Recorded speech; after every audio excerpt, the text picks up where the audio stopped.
तर्रीदार मच्छी बघून तुमच्या तोंडाला पाणी सुटलं असेल ना. चला तर मी तुम्हाला दाखवते की ही रेसिपी मी कशी बनवली. तर हा आहे गावठी कटल्याचा मासा.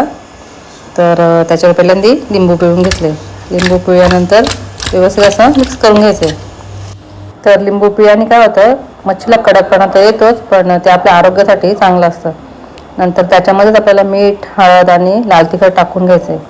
अगदी सोप्या पद्धतीने ही रेसिपी तुम्हाला मी बनवून दाखवलेली आहे. एकदा नक्कीच बनवून बघा आणि छानच लागते, म्हणजे मस्त बनते आणि छान लागते. तर नक्की एकदा ट्राय करा.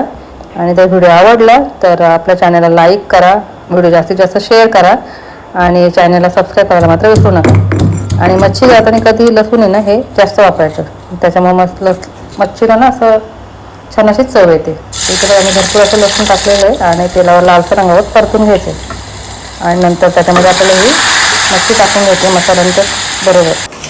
आणि मच्छी व्यवस्थित अशी परतवून त्याच्यावर आपल्याला थोड्या वेळासाठी झाकण ठेवायचे.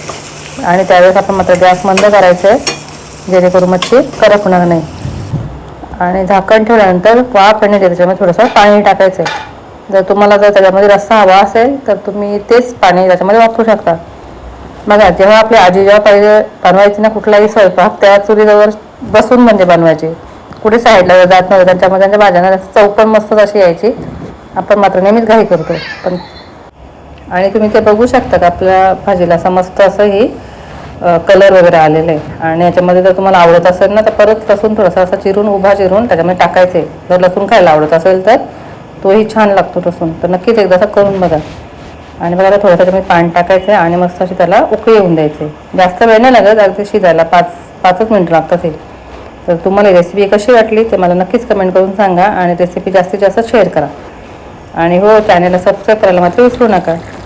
आणि आता उकळ आल्यानंतर त्याच्यावर आपल्याला जास्तीत जास्त कोथिंबीर करून घ्यायची, जेणेकरून त्याची टेस्ट अजूनच वाढते. तर व्हिडिओमध्ये कमेंट करायला मात्र विसरू नका, छान छान कमेंट करा. आणि आता परत भेटू दुसऱ्या रेसिपीसह. तुम्हाला कुठल्या रेसिपी बघायला आवडतील ना तेही मला कमेंटमध्ये सांगा. आणि आता तुम्ही बघू शकता का आपली छानपैकी अशी तर्रीदार ही भाजी बनलेली. आणि बघा किती त्याला तरी वगैरे अशी आलेली आहे. आणि आमच्याकडे ना हे गावठी माशाचे खूप प्रमाणामध्ये मिळतात. तर तुमच्याकडेही माशाचे कुठले प्रकार असे मिळतात, नदीचे असतात किंवा कुठले तळ्याचे वगैरे असतात, ते मला कमेंटमध्ये सांगा. तर व्हिडिओ कसा वाटला तेही परत